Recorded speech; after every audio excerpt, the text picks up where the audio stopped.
E então eu gostaria, dito isso, de apresentar, embora não precise de uma apresentação, o professor Felipe Martins, assessor internacional do Presidente da República para Assuntos Internacionais. É um professor de Política e Segurança e de Política Internacional, ex-diretor assistente da revista digital Senso em Comum, especialista em análise de riscos e forecasting pelo Institute of World Politics, especialista em geopolítica e governança global pelo ESAD Business and Law School, graduado em Relações Internacionais pela UNB. Nós já tivemos a honra de contar, como eu mencionei anteriormente, com uma excelente palestra do professor Felipe Martins no dia 9 de maio, no Instituto Rio Branco, e ele nos dá a honra novamente de prestigiar esse nosso evento. Eu tenho certeza que a palestra dele, que tem um título muito instigante, vai ser muito boa também para situar esse conceito para todos. Então, eu passaria a palavra com muito prazer e agradecimento ao professor Felipe Martins. Bom dia. Bom, agora sim. Antes de mais nada, eu gostaria de cumprimentar os colegas da mesa. É uma honra para mim estar ao lado do ministro, da embaixadora Márcia Donner, da deputada Cristo Nieto, da juíza Ludmila Liz Grillo, do Chris Busquet, do Alexandre Costa, e de todos que compõem essa mesa. Também é uma grande alegria para mim participar de um evento como esse. Eu vinha chegando ali, uma fila longa, esperando para entrar no evento, como o ministro disse, uma demonstração de muito interesse. Uma segunda-feira de manhã, um assunto específico, e as pessoas ali alinhadas, prontas a virem assistir essa discussão que vai aí ao longo do dia. Sem mais delongas, eu quero fazer uma breve apresentação sobre o conceito de globalismo. Como o embaixador Roberto disse, eu já tratei do assunto praticamente um mês atrás, no Instituto Rio Branco. Nós falamos ali um pouco sobre a governança global e a autodeterminação dos povos. E a tese que eu defendi, basicamente, como o Roberto disse, está disponível no YouTube, era que, se, ao longo do século XX, o grande vetor que explicava as movimentações políticas era o confronto entre as democracias liberais ocidentais e sistemas de pensamento e de política totalitários, no século XXI, isso havia mudado, e o grande confronto era entre o nacionalismo, também caracterizado ali pelas democracias liberais representativas, de um lado, e do outro, isso que nós chamamos de globalismo. E, evidentemente, quando nós falamos sobre globalismo, isso suscita uma série de questões. Mesmo a divulgação desse evento repercutiu na mídia, exemplificando ali algumas dessas questões. Haviam reportagens trazendo diferentes conceituações, pessoas que sequer reconheciam o globalismo como um fenômeno. Eu acredito que, para a gente que está debatendo isso e que, de algum modo, trata do fenômeno do globalismo na linha de política externa do país hoje, é preciso assimilar essas dúvidas, essas questões, é preciso reconhecer que não há um conceito pacífico, digamos assim, e que tampouco há um consenso sobre a existência ou não do fenômeno. O Roberto disse no início que a discussão, sempre que é proposta, suscita até mesmo o questionamento se isso não se trataria, talvez, de um elemento retórico apenas, um elemento útil para governos com caráter mais nacionalistas, que querem reforçar esse caráter do governo, se não caracterizariam também, quem sabe, algum tipo de teoria da conspiração. E é um pouco sobre isso que eu quero falar aqui.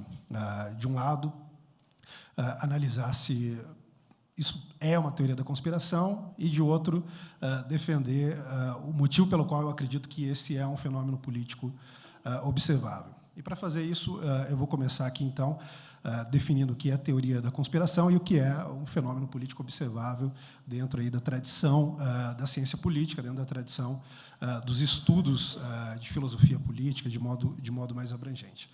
Uma teoria da conspiração, de modo bastante simples e abrangente, nada mais é do que a ideia, uma especulação sobre uma coordenação secreta com um determinado fim. Há uma série de teorias da conspiração sobre os mais variados assuntos, algumas muito divertidas, outras nem tanto. Mas o fato é que teorias da conspiração, elas são parte do nosso dia a dia, elas são parte da vida política, tanto no Brasil quanto no exterior, globalmente. Nós convivemos ali com uma série de teorias, algumas que têm ali alguma verossimilhança e algumas que são realmente esdrúxulas. Mas, de modo bastante simples, como eu disse, uma teoria da conspiração é uma especulação sobre uma coordenação política, econômica, militar, de que natureza for, para avançar uma determinada finalidade. Logo, vocês verão que não é disso que se trata aqui.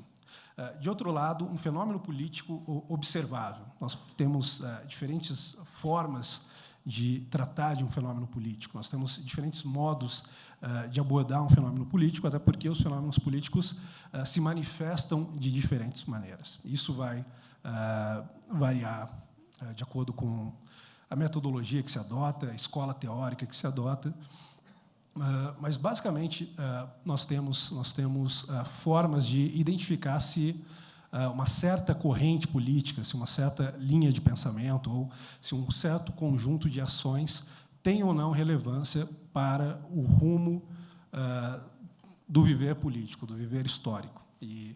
Então, é um pouco entre esses dois eixos que eu quero transitar, mostrando, evidentemente, a minha tese de que nós estamos tratando aqui de um fenômeno político.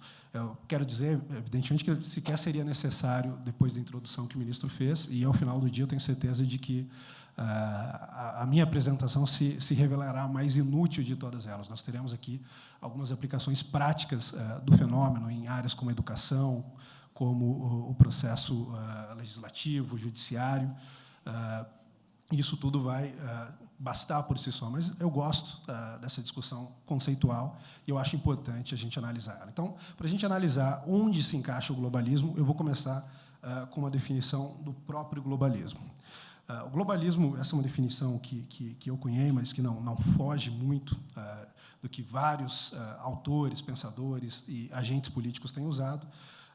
Para mim, é basicamente o seguinte: o globalismo é a tentativa de instrumentalização político-ideológica da globalização com a finalidade de promover uma transferência do eixo do poder decisório das nações para um corpo difuso de burocratas, cosmopolitas e apátridas, que responde não às comunidades nacionais de eleitores, mas a um restrito conjunto de agentes de influência com acesso privilegiado a esses burocratas, o que, no limite, significa a substituição das democracias liberais representativas por um regime tecnocrático e pouco transparente, no qual o poder decisório está concentrado nas mãos de alguns poucos privilegiados. Então, essa me parece ser uma definição, ao mesmo tempo, básica e abrangente o suficiente, porque, como eu disse aqui, se trata de uma tentativa de instrumentalização a serviço de diversas finalidades. Não há apenas um projeto globalista dentro dessa concepção. Não há uma única finalidade, não há uma única direção. O que há é um método de domínio político, digamos assim, um método de exercício do poder. E esse método, como nós podemos ver em qualquer livro de história de qualidade mediana, ele é tão antigo quanto a humanidade. Se nós olharmos para as primeiras civilizações humanas, elas já tinham ali essa finalidade, elas já tinham, de algum modo, ali um intento, uma intenção dominante de expandir aquela particularidade de uma determinada civilização por todo do que se conhecia da humanidade. Foi assim com os grandes impérios da antiguidade. Foi assim, se a gente pensar nos grandes mitos da antiguidade também, se nós pensarmos aqui mais próximo da nossa cultura, o que se fala sobre a Torre de Babel, aquela ideia de um domínio global, ou em exemplos mais objetivos, se a gente pensar no que foi o Império Romano, que tinha ali muito claramente essa aspiração de expandir o domínio da lei romana, do sistema político romano, para todo mundo conhecido. Isso não é uma grande novidade, isso está, de algum modo, nas origens da nossa civilização. E eu diria até que a queda do Império Romano deixou no imaginário ocidental um vácuo que tem um vácuo de um império que tem sido ali ao longo da história que os homens têm buscado preencher esse vácuo com diferentes projetos de poder. O ministro falou sobre projetos mais recentes, o comunismo, falou sobre o nazifascismo, e se nós olharmos, tanto o comunismo quanto o nazifascismo, eles tinham ali ambições totalizantes. O comunismo de Marx falava ali sobre um mundo sem nações, unido apenas pela ausência de classes, pelo interesse do proletariado, e havia ali, então, portanto, uma ideia de um globalismo. O nazifascismo, do mesmo modo, sobretudo o nazismo tinha ali isso mais claro, havia um projeto claro de domínio global pelo Terceiro Reich, em que haveria uma hierarquia das diferentes raças na concepção nazista, das diferentes etnias, etc., de acordo com o projeto de poder. Nós temos, ao longo da história, como eu disse, diferentes manifestações disso, mas o comunismo e o nazifascismo já trazem a gente para um pouco mais próximo do fenômeno que nós temos hoje. Qual é esse fenômeno? Tanto o comunismo quanto o nazifascismo são ideologias, são também, portanto, aqui na terminologia que eu usei, tentativas de instrumentalização político-ideológica com um determinado fim. O comunismo, sendo uma ideologia, tem aí uma bibliografia vastíssima de discussões. Ninguém contesta que o comunismo seja um fenômeno político, e que foi um fenômeno político que impactou, como eu disse, pelo menos a segunda metade do século XX de modo muito decisivo, e que impactou a história de diversas sociedades de modo muito marcante, mas era uma ideologia. O comunismo, tal como definido por Marx, nunca foi implementado na prática. E aí surgem os diversos questionamentos feitos, inclusive, pelos próprios comunistas, de que, olha, na verdade, esses sistemas que existiram não foram, de fato, comunistas. Eles não tinham ali a socialização total dos bens de produção, não tinha, ainda havia propriedade privada, ainda havia uma série de elementos que não poderiam estar presentes dentro da idealização dessa ideologia que é o comunismo. O mesmo você pode ouvir se você entrar ali naquelas franjas da alt-right americana, discussões de neonazistas, eles se referindo ao nazismo. E por que isso ocorre dessa forma? Isso ocorre dessa forma porque nós estamos falando de ideologias. Ideologias sempre enfrentam, digamos assim, uma dificuldade na sua transposição à realidade, na sua implementação, de fato, na realidade política. Então, o que nós temos do comunismo observável, evidentemente, é aquilo que foi possível ser feito em torno de um suposto ideal, em torno de um ideal de uma sociedade sem classes, que levou, na verdade, ali a uma hierarquização ainda mais rígida da sociedade do que já existia anteriormente, mesmo em sociedades altamente hierarquizadas, como a Rússia czarista.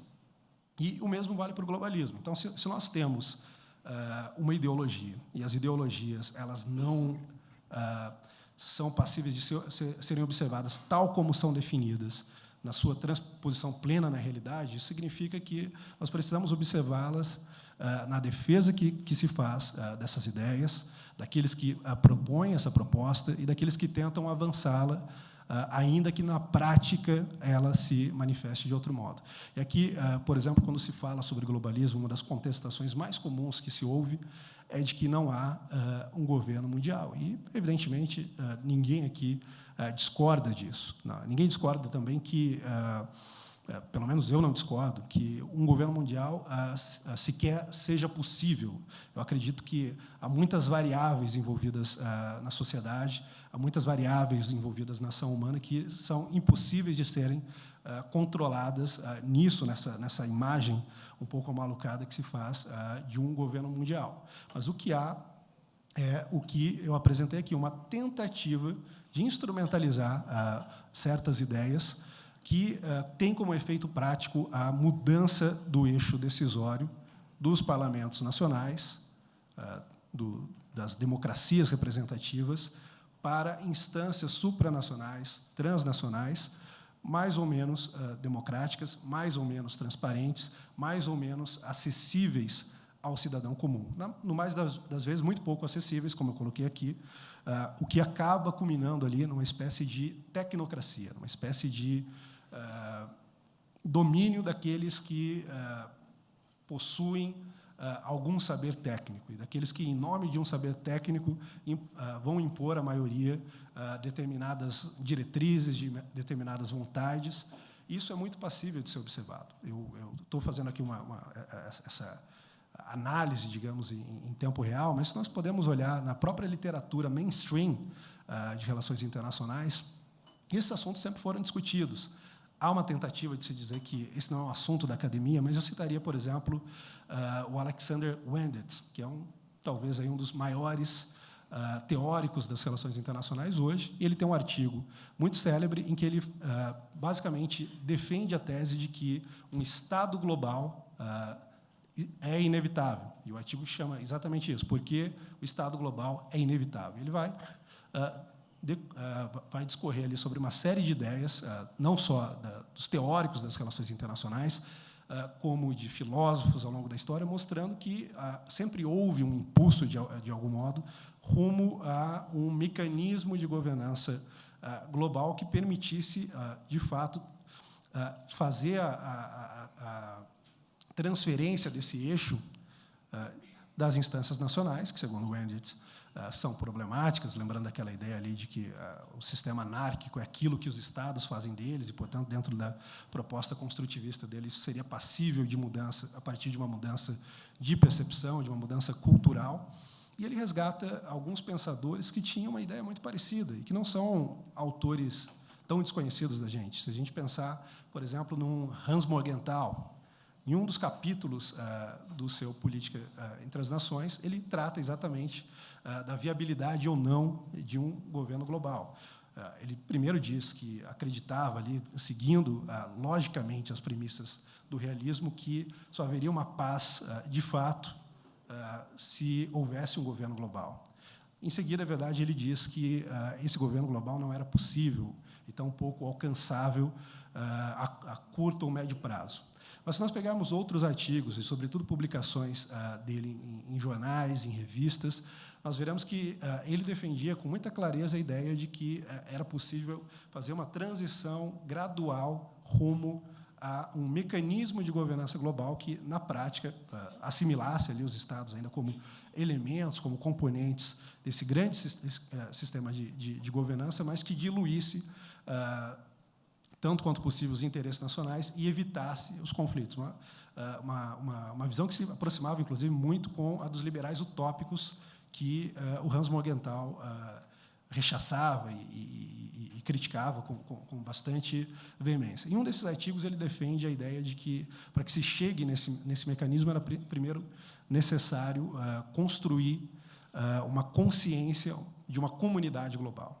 E o modo como ele dizia que se deveria fazer isso era nada mais, nada menos do que um modo também gradual, em que você primeiro juntava ali uma comunidade de países regionais no âmbito local, e depois você ia expandindo isso, até que, com, digamos assim, uma planificação e uma total comunhão e compartilhamento dos ideais cosmopolitas e de ideais comuns, você pudesse, então, fazer essa transição concreta para um modelo de governança de fato global. E aqui, quando eu falo modelo de governança global, Eu não me refiro, evidentemente, a um Estado global como o Alexander Wendt fez. Como eu disse, há muitas variáveis, a sociedade é extremamente complexa, e não me parece que esse modelo de governança tenha avançado como o Alexander Wendt acreditava que avançaria inevitavelmente. O que se percebeu é que era possível, pouco a pouco, diluir as soberanias nacionais, mantendo ali a aparência, digamos assim, mas transferindo cada vez mais decisões importantes para outras instâncias. Nós vemos um pouco da explicação desse processo, primeiro, de modo mais cru, quando nós olhamos, por exemplo, para os escritos do David Mitrani. Primeiro, ele fala exatamente isso. Ele fala, olha, através aqui do funcionalismo, nós vamos transitar de um princípio territorialista para definir a soberania e quem deve exercer a governança, para um princípio funcionalista. Ou seja, nós temos aqui problemas cada vez maiores, que transbordam as nossas fronteiras, que precisam ser abordados, portanto, desde uma perspectiva global, e para isso não basta os mecanismos que foram utilizados ao longo da história, isto é, a diplomacia tradicional, os acordos que foram feitos ao longo da história, acordos bilaterais, multilaterais, mas que mantinham ainda nas mãos dos parlamentos eleitos, de representantes eleitos, a decisão sobre o destino das nações e como abordar esses problemas. Então, o Mitrani, primeiro, ele fala sobre isso, ele fala sobre essa transição, depois ele vê, tanto que o primeiro livro dele, inclusive, traz a ideia, também no título, de um Estado global. Depois ele afasta um pouco essa ideia, fala, olha, tudo bem, talvez não seja um Estado global, mas a gente pode, de fato, transicionar as instâncias decisórias para uma instância supranacional. Isso aparece mesmo no neofuncionalismo, onde tenta-se resgatar ali o princípio territorialista, buscando algo mais próximo daquilo que existe hoje, algo mais próximo da realidade, mas o fato é que essa discussão passa toda a discussão das escolas de relações internacionais. Elas são afastadas daquele esquema que a gente costuma aprender nas universidades, nos cursinhos, porque ali a gente aprende basicamente o que distingue o realismo do liberalismo, o que distingue o realismo e o liberalismo do construtivismo, o que distingue ambos da escola inglesa, etc. Mas o fato é que há uma série de reflexões feitas por esses autores, e, sobretudo, reflexões filosóficas, que não chegam até a gente.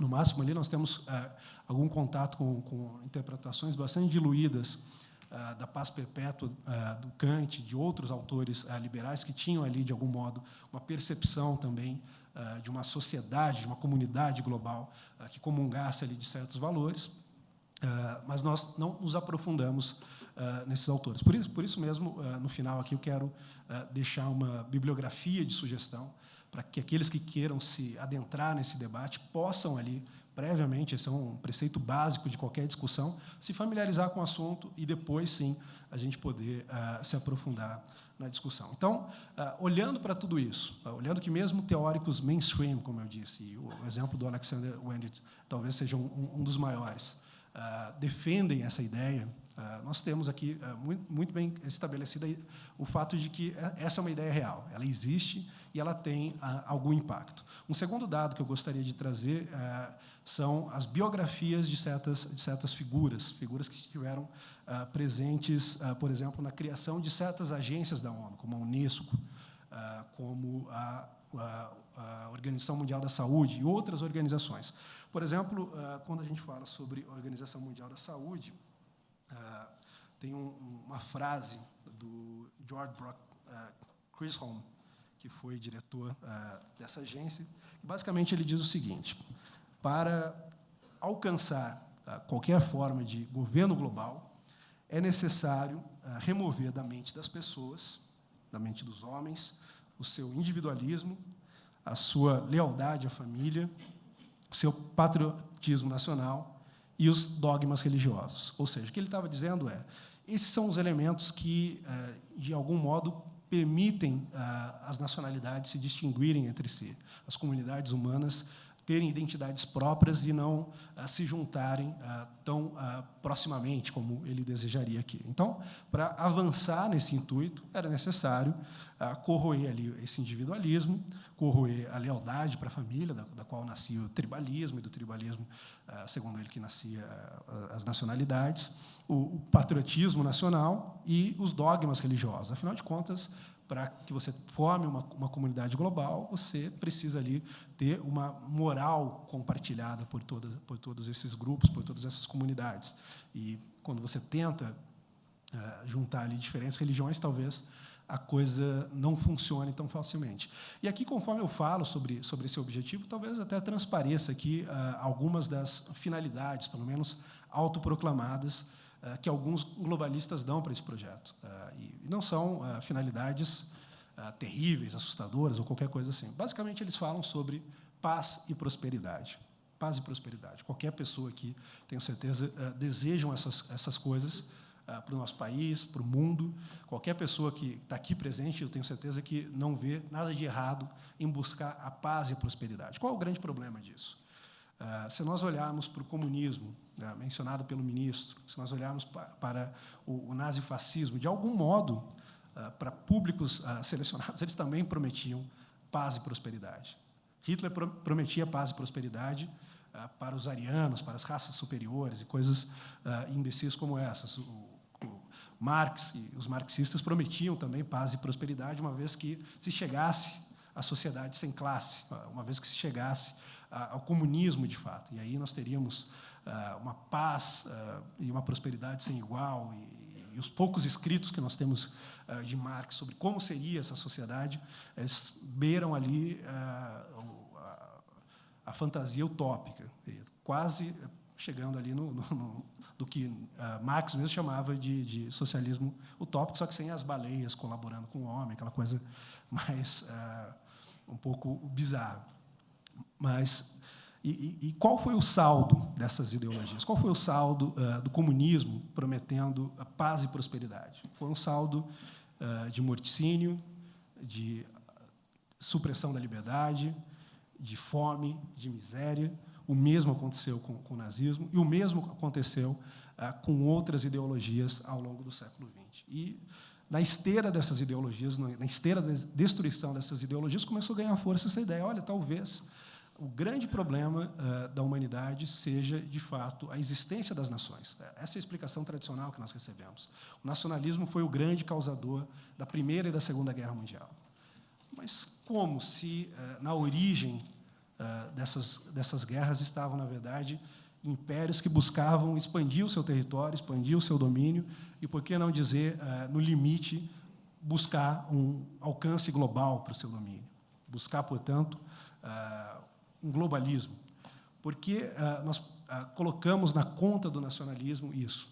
Porque isso também é parte de uma certa dessa ideologia dominante, que as pessoas chegam ao ponto de dizerem que não existe, mas que está por todos os lados, que é a crítica constante da ideia do nacionalismo. Na minha última palestra, eu trouxe um contraste de imagens. Normalmente, quando se fala de nacionalismo nas escolas, na grande mídia, na academia, etc., trazem uma imagem ali de Hitler, na melhor das hipóteses, de Mussolini, ou seja, trazem ali figuras que são execráveis e que imediatamente qualquer pessoa tem uma reação de repulsa. Mas, em contraste, eu trouxe ali outras figuras nacionalistas. Eu trouxe a figura, por exemplo, de Mahatma Gandhi, um grande nacionalista que lutou pela independência indiana e pela autodeterminação do povo indiano. Eu trouxe a figura do Ben-Gurion, que fez o mesmo ali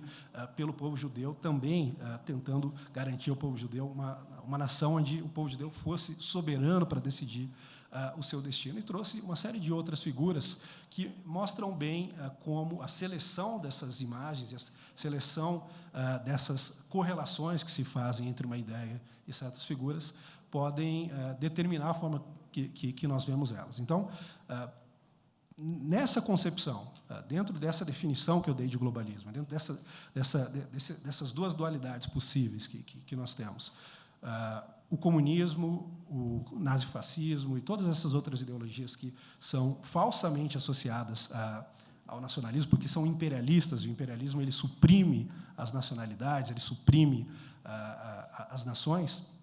Eles são, na verdade, o contrário, o oposto do nacionalismo, sobretudo desse nacionalismo mais recente, que agora reage a essa transição de modelo de governança e que deseja manter nas mãos da população, e daí também o nacionalismo tem um irmão gêmeo mais recente, que é o populismo, manter na mão das populações o seu poder de decisão, de decidir qual será o seu destino, de escolher quem serão seus representantes, de ter o poder de accountability sobre esses representantes, ou seja, o poder de vigiá-los constantemente, de controlá-los ali por meio dos mecanismos democráticos, por meio da eleição e de outros instrumentos que as democracias possuem, e rejeitando essa ideia de transferir para uma classe de burocratas anônimos com supostos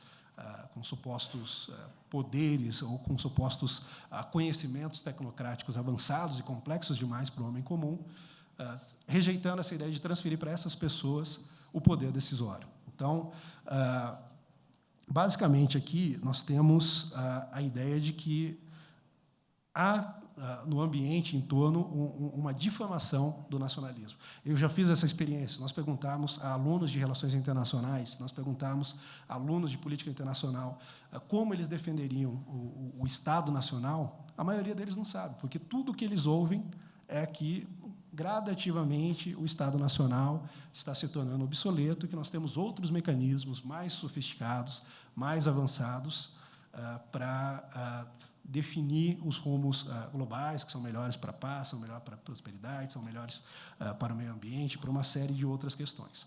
E, apesar disso, as mesmas pessoas que dizem essas coisas, dizem que a soberania nacional está sendo mitigada, está sendo corroída, negam que haja qualquer tipo de mudança relevante. Mas, quando nós olhamos para a realidade, o que nós vemos? Brexit 2016. Um referendo e uma campanha, sobretudo a campanha pela saída da União Europeia, que foi muito influenciada por essa ideia. Uma ideia de que, olha, nós não podemos continuar deixando que o Reino Unido permaneça submetido a uma arquitetura de governança global que, de algum modo, afeta o nosso poder decisório, afeta o poder do povo britânico de decidir os seus destinos. No caso do Reino Unido, nós temos alguns estudos interessantes. Tem um escritor chamado John Huizinga, que ele mostra que 90% das leis, daquilo que se tornava lei no Reino Unido, era decidido na Comissão Europeia ou em outras instâncias supranacionais. E isso, evidentemente, era levado em consideração por figuras como o Nigel Farage e outras figuras do UKIP, e mesmo pelo Boris Johnson e outras figuras ali do Partido Conservador, no momento de dizer, olha, nós não queremos mais isso. Nós queremos retomar aquela ideia da Margaret Thatcher, lá atrás, que era contra o ingresso do Reino Unido na União Europeia, era contra a criação do euro. Nós queremos resgatar isso. Nós queremos resgatar a ideia do Churchill também, de rejeitar essas coisas e termos aqui, na nossa nação, no nosso parlamento, o mais antigo de todos, o poder de decidir. E é bastante sintomático que isso tenha começado no Reino Unido. Então, nós temos ali, pelo menos, uma manifestação real de como essa ideologia influenciou, de um modo ou de outro, no Reino Unido. Nos Estados Unidos, a eleição americana, o Trump falava muito claramente sobre globalismo, e quando fez o seu primeiro discurso apresentando a sua política externa, ele usou uma frase na qual ele disse que sintetizava a política externa dele, que era: nós não mais vamos render a nossa nação e o nosso povo para as falsas canções do globalismo, dizendo, basicamente, olha, o globalismo, legal, ele tem canções encantadoras que prometem prosperidade, prometem paz, prometem uma série de benefícios, mas eu não concordo com isso, os meus eleitores não concordam com isso, nós queremos colocar a América em primeiro, isso significa que os americanos vão decidir qual será o seu destino, para onde vai o seu dinheiro, como as coisas devem ocorrer no nosso país e como o nosso país deve se portar. Isso se refletiu nas eleições europeias, se refletiu em eleições particulares de nações europeias, como a Itália, como a França, onde houve ali uma disputa muito clara entre duas visões mas também no movimento dos eurocéticos, que hoje também determina ali, talvez, dos movimentos mais importantes dentro da União Europeia, que todos os anos, toda eleição para o Parlamento Europeu e demais momentos decisivos da União Europeia, se observa para onde vão os eleitores. Será que eles darão mais força para os eurocéticos? Será que eles darão mais força para essas figuras nacionalistas que, de algum modo, questionam o poder, segundo eles, excessivo da União Europeia de decidir os rumos dessas nações? Ou será que eles vão se afastar?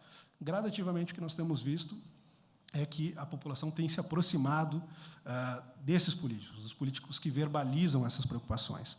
O mesmo tem ocorrido na Índia, com o Modi, sobretudo, nessa última eleição, ele falou muito sobre isso, sobre resgatar a soberania indiana, de ter ali a autodeterminação indiana sendo algo concreto e tangível, e isso há uma grande tradição na Índia que ele está resgatando, inclusive a tradição que a Índia sempre teve perante as Nações Unidas, perante outros órgãos multilaterais.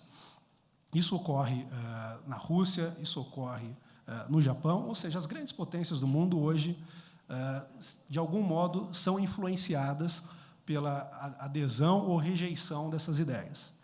E me parece pouco inteligente, portanto, dizer que uma ideia que influencia os Estados Unidos, que influencia a Rússia, que influencia grandes nações europeias, pelo menos parcelas dessas nações, que influenciam a Índia, que influenciam agora o Brasil, dizer que essa ideia é apenas uma teoria da conspiração me parece um pouco problemático. É evidente que nós não temos aqui a transição plena dessa ideia para a realidade, como acontece com qualquer outra ideologia, foi o que eu mostrei ali, analisando o comunismo, sobretudo, mas também o nazifascismo. E isso mostra, portanto, que há algo muito tangível e que nós podemos, sim, definir o grande embate do século XXI como um embate entre globalistas e nacionalistas, como um grande embate entre aqueles que defendem, de um lado, que as decisões sejam gradativamente tomadas em agências técnicas, conduzidas por burocratas anônimos, não passíveis de responsabilização ou de controle pela população, e aqueles que, de outro lado, defendem o velho e bom modelo, já bastante testado, da democracia liberal representativa. Então, isso me parece bastante claro. E qual que é o elemento que precisa ser introduzido aqui, que eu acho que entrega toda essa clareza? Quando nós vemos ali as discussões do que é a soberania nacional, normalmente se fala numa única coisa, aquela velha definição weberiana, que é o monopólio do uso da força sobre um determinado território. E, basicamente, o que dizem é, não, enquanto não houver a transição do monopólio do uso da força dos territórios nacionais para uma outra instância superior, então a gente está tranquilo, não teve nenhuma transição. Mas isso não é verdade. Não é verdade porque, dentro de uma acepção democrática da soberania, nós temos a ideia de autodeterminação dos povos. Então, basicamente, a soberania, no final, se resume a duas palavrinhas. Quem decide? Quem decide? No nosso caso, quem decide é o povo brasileiro, ou quem decide são burocratas anônimos, desconhecidos pela vasta maioria da população, inacessíveis também à vasta maioria da população, totalmente livres ali de qualquer mecanismo de controle por parte dessa população, ou são os brasileiros? Quem decide? Essa é a grande questão que tem aí movimentado as discussões políticas, os movimentos políticos no século XXI. No final, é uma questão de decidir quais serão as nossas políticas públicas, qual será a nossa política externa, qual será a nossa política econômica, qual será a nossa política migratória, qual será a nossa política ambiental.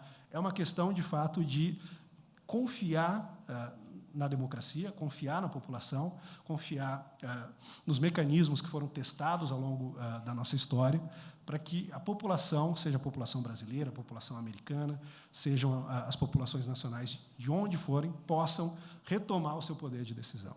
Como eu disse, no Reino Unido, houve um estudo que mostrou que 90% dos projetos que se tornavam leis não eram de iniciativa do parlamento britânico, eram de iniciativa de outros órgãos. O mesmo é observado nos Estados Unidos. No Brasil não consta que haja um estudo similar, mas o pouco que se observa da atividade parlamentar, nós vemos basicamente ideias que são levadas adiante, se tornam lei, etc., que são colhidas de fundações internacionais, que são colhidas de agências transnacionais ou supranacionais, que são colhidas de ONGs e que, portanto, não são de iniciativa dos parlamentares eleitos pela população. Isso, na minha concepção, é um grande problema, isso, na minha concepção, é uma coisa que precisa ser assimilada e levada em consideração. E uma coisa que eu quero aqui dizer para concluir é que uma das críticas que se fazem, até tentando ironizar esse novo nacionalismo, é que esse novo nacionalismo está quase culminando numa espécie de internacional nacionalista. E isso se deve a um fato muito curioso, porque, diferentemente do que ocorria no passado, e aí talvez seja até uma acusação justa, o nacionalismo hoje ele não é defendido porque é uma coisa grande demais, mas ele é defendido porque ele é uma coisa menor do que esses novos mecanismos que estão surgindo. E são mecanismos mais adequados, o nacionalismo propõe ali mecanismos mais adequados para a defesa do indivíduo. Quando a gente fala em democracia liberal, nós temos basicamente dois elementos aqui. De um lado, a democracia, que é o consentimento dos governados, ou seja, o governo é exercido com o consentimento daqueles que são governados, e, de outro lado, o elemento liberal, que é a restrição desse poder. A restrição desse poder pelos direitos individuais, a restrição desse poder pelos direitos humanos, daquilo que protege o indivíduo do poder estatal. Nessa instância superior, muitas das vezes, o que nós temos visto é, em nome de certos direitos, nós temos visto, na verdade, a corrosão e a invasão cada vez maior das liberdades individuais, da liberdade de expressão, do direito à vida, um direito cada vez mais atacado, relativizado, mitigado. Então, nós temos visto realmente uma transição que já mostra ali, de algum modo, os seus resultados bastante problemáticos. A semelhança daquelas outras ideologias que foram mencionadas aqui, como eu disse, deixaram um grande rastro de morte, um grande rastro de fome, miséria, sofrimento, sendo que, nesse caso, nós temos ainda um problema nacional, um problema adicional, que é o fato de que, caso essa ideologia seja efetivamente implementada, nesse rastro de morte e sofrimento, nós teremos também a morte de civilizações, nós teremos a morte de sociedades, nós teremos a morte de culturas autóctones, nós teremos expressões comunitárias, expressões tribais que vão ser planificadas em nome de uma moral biônica imposta desde cima, que alguns chamam de cosmopolitismo, mas que eu poderia dar aqui os vários nomes que o ministro deu e que, no fundo, é apenas um instrumento de corrosão das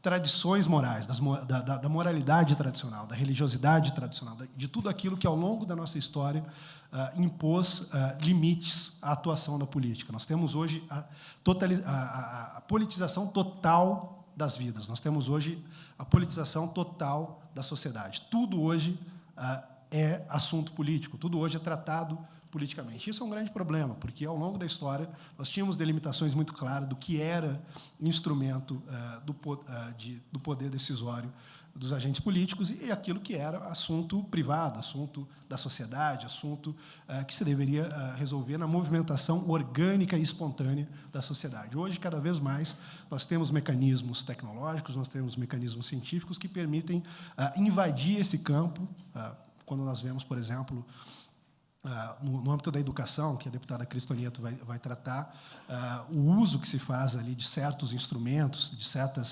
certos mecanismos para, através da educação de massas, através dessa educação universal, impor uma perspectiva moral única, impor uma certa forma de conceber o mundo. Então, tudo isso, para mim, me parece bastante real, bastante sério, tem, como eu disse, já influenciado nas movimentações de uma série de movimentos políticos ao redor do mundo. E aqui no Brasil, eu acredito que cabe a nós, sobretudo, refletir sobre esse fenômeno, discutir. Talvez alguns de vocês tenham pensado, olha, mas por que é uma má ideia avançar nesses mecanismos e impor? Talvez. Nos Estados Unidos, há pessoas que defendem isso abertamente. E aqui, para concluir, um dado que talvez alguns de vocês conheçam, tem um autor chamado Yuval Noah Harari, que talvez alguns de vocês tenham conhecido, mas ele é um best-seller hoje no mundo todo. Ele é autor daquele livro Homo Sapiens, depois escreveu o livro Homo Deus, e aí 21 lições para o século XXI. Se vocês procurarem na internet, para aqueles que não leram o livro, há ali o resumo de algumas ideias dele. E há uma palestra dele no Google, em que ele na sede do Google, que ele fala sobre a grande divisão do século XXI, e ele fala, a grande divisão do século XXI é um embate entre os nacionalistas de um lado e os globalistas de outro. E ele, diferentemente de mim, diferentemente dos que estão aqui, tem uma visão positiva do globalismo. E ele diz, sim, nós temos que corroer as soberanias nacionais, nós temos que substituir os parlamentos por outros mecanismos, incluindo mecanismos tecnocráticos, que são baseados em evidências, em ciência, etc., e ele considera aquilo algo positivo. Então, se alguns de vocês talvez considerem isso positivo, se familiarizem com o tema, se familiarizem com o assunto e façam parte do debate. Eu acho que o que não dá mais é para a gente ignorar, sob a desculpa de que isso supostamente seria uma teoria da conspiração, de que isso é um assunto irrelevante, de que é um assunto que não influencia nas nossas vidas, porque não é. É um assunto que influencia diretamente na nossa liberdade individual, é um assunto que influencia diretamente nas nossas famílias, é um assunto que influencia no tecido da nossa sociedade, que cada vez mais se fará presente. Então, nós precisamos nos familiarizar com ele e nos posicionarmos na medida do possível. Aqui, no final, eu quero deixar uma pequena lista que eu tinha prometido de livros. Então, o livro aliás, o artigo do Alexander Wendt é Why a World Government is Inevitable, ou seja, por que um governo mundial é inevitável, do Alexander Wendt. Nós temos aqui também, do Manfred Steger, The Rise of the Global Imaginary. E aí ele fala ali sobre algumas das mentalidades, ideologias que, ao longo da história, impulsionaram esse ímpeto de construir um império global ou qualquer coisa do tipo. Nós temos também o livro também do Manfred Steger, Globalisms, The Great Ideological Struggle of the 21st Century. Nós temos o livro do Todd Huizinga, que eu mencionei aqui, primo do John Huizinga, que eu mencionei aqui, que é The New Totalitarian Temptation, Global Governance and the Crisis of Democracy. Nós temos um livro do John Font, chamado Sovereignty or Submission, Will Americans Rule Themselves or Be Ruled by Others? Nós temos o livro do Yoram Hazony, que é um israelense judeu, que tem sido muito ativo nesse debate, que chama The Virtue of Nationalism. E esse livro também é muito positivo, porque ele faz ali todo um resgate histórico da evolução dessa ideia. Nós temos um livro da Strobe Talbot, The Great Experiment, The Story of Ancient Empires, Modern States, and the Quest for a Global Nation. Nós temos já os livros citados do Yuval Noah Harari, sobretudo o Homo Deus, no qual ele defende ali que nós estamos transicionando para um modelo de governança global, de governo mundial. Nós temos um livro do Mark F. Plattner, Democracy Without Borders. E, por fim, eu gostaria de citar aqui também uma contribuição brasileira do professor Olavo de Carvalho, O Jardim das Aflições, no qual ele faz ali também um resgate da ideia de império ao longo de toda a história da civilização ocidental. E mostra ali que, após o colapso do Império Romano, nós nossa civilização constantemente buscou ali preencher esse vácuo com outros impérios, com outros modelos imperialistas, por que não dizer com outros modelos globalistas. Então, isso aqui é basicamente um resumo. Eu acredito que passei um pouco aqui do meu tempo. Depois nós vamos ter a oportunidade de conversar, vocês podem fazer perguntas. E eu peço a vocês, aqueles que não concordam com o que eu disse, que veem problemas, sintam-se livres para criticar, sintam-se livres para apontar inconsistências, para fazer questões difíceis, porque eu acho que esse é o único modo que a gente tem de avançar nessa discussão. Esse é o único modo que a gente tem de fato, evoluir nesse assunto, de entender qual é a relevância dele, ou qual é a irrelevância dele, qual é o impacto que ele tem ou não nas nossas vidas. Eu, e acredito que toda a mesa aqui, estamos totalmente abertos a lidar com essas objeções, com esses questionamentos, e eu acredito que o motivo desse evento é exatamente esse, a gente ter essa liberdade de discutir, de expressar as diferentes perspectivas, e poder avançar nesse debate. Então, por hora, eu agradeço a todos e peço desculpa por ter passado um pouquinho aí do tempo.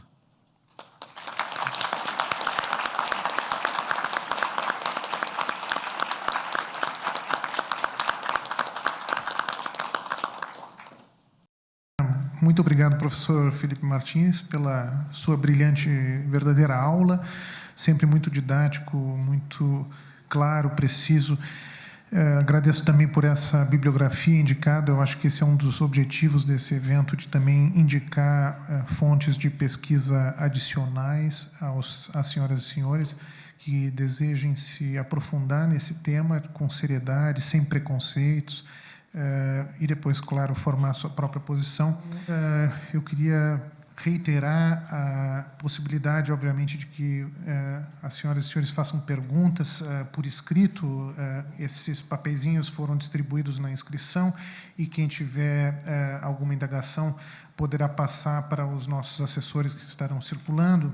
Mas eu queria, então, passar diretamente para a apresentação da deputada federal Cristine Nogueira dos Reis Tonieto, formada em Direito pela Universidade Federal Fluminense. Ela é advogada, deputada federal pelo PSL do Rio de Janeiro, vice-líder do partido, foi eleita com mais de 38 mil votos, atualmente titular da Comissão de Educação, participa também das comissões de Constituição e Justiça, de Cidadania, de Seguridade Social e Família, de Defesa dos Direitos da Mulher, de Legislação Participativa.